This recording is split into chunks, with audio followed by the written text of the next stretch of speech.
Assalamu alaikum, 6th class. Welcome to your science lecture. As we were reading chapter number 5, plants and photosynthesis. In the previous lecture, we have discussed about what happens to the glucose. Students, we know that plants do photosynthesis, and photosynthesis occur in leaves. During photosynthesis, glucose is produced. And how plants use this glucose? We have discussed that plants use glucose by 4 ways. First way is by respiration. Many cells present in the plants, like mitochondria cells, they use this glucose for the respiration, and respiration is the process through which energy is released. Second, plants use glucose for the formation of starch and oils, and this starch and oil is present in different kinds of fruits. Third way is plants use glucose for the formation of cellulose. Cellulose is a compound and it is used to form the cell wall of plants.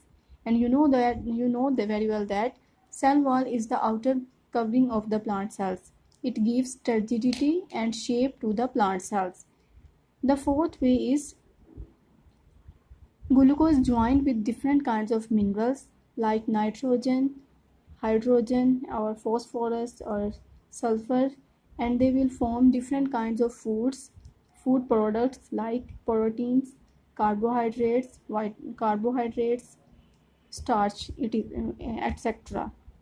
Next, we have learned that plants need water, and you know that plants are living things. They need water and food for the survival, so they absorb this water from the soil. Next topic was how plants take in water, and we have examined that the root hairs present in the root cells absorb water from the soils by a process called osmosis. Osmosis is a process in which water molecules moves from high concentration to lower concentration, and from root hairs the water molecules moves into the root cells, and from root cells xylem, and this water enters into the xylem tubes. Then xylem tubes transport this water to all parts of the plant. So in this way water moves or transport in the plant. This was our previous topic. Today we are going to talk about plants need minerals. Students, you know that plants are living things. They need water and food. In the food, they need all kinds of vitamins and minerals. So how they get, what are these minerals? These minerals are nitrogen, phosphorus and sulfur. So question is that why plants need these minerals? Students, plant needs these minerals for their normal and healthy growth.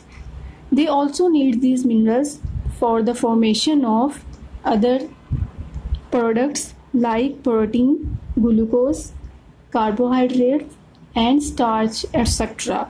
So for the formation of these food compounds, plants need minerals. So what are minerals? Plants need minerals like nitrogen, phosphorus, sulfur, etc. Why plants need minerals? Plants need minerals for normal and healthy growth. Next question is, where do minerals come from in the plants? Means कि plants में ये minerals कैसे आते हैं? Students, you know that plants get these minerals from the soil. So next question is, where do minerals come in the soil? किस soil में ये minerals कहाँ से आते हैं? So there are 3 ways from where minerals come. First one is from rocks.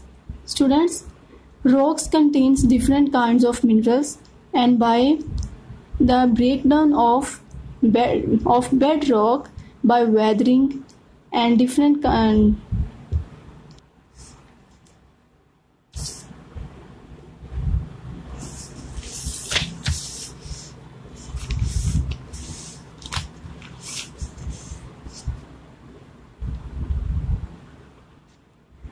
So our next question is, how minerals get into plant?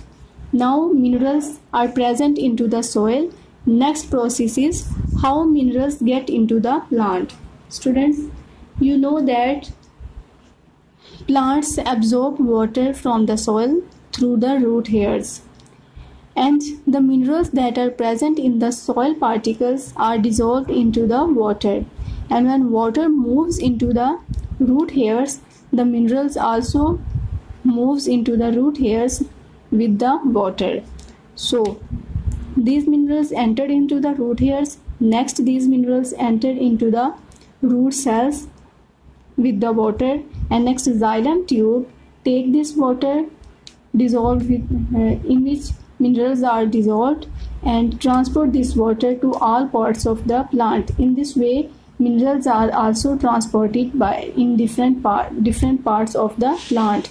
So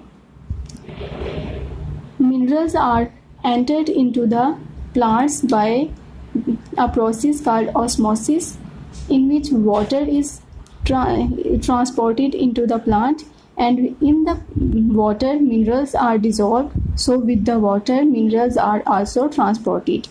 The second way is that minerals are entered into the plant or root cells by another process in which we will use energy, and this process is called active transport. What is active transport? Active transport is the process in which root hair cells use some energy to take these minerals into their cells. So when root hair cells use energy and take minerals into the root cells, and next transport these minerals to all parts of the plant. So this is the way by which minerals are entered or transported into the plant. Yes, 6th class, this is our today's lecture in which we have discussed about minerals, what are minerals, where do minerals come from, and we have learned that minerals come from soil, and in the soil minerals are come from rocks, decomposition of animals and plants, and by fertilizers. Next we have talked about how minerals get into the plants, and we know that minerals get into the plant by root cells. Root cells absorb water, and during the absorption of water minerals are also entered into the plants. So this is our today's lecture. I hope you will understand this. Thank you.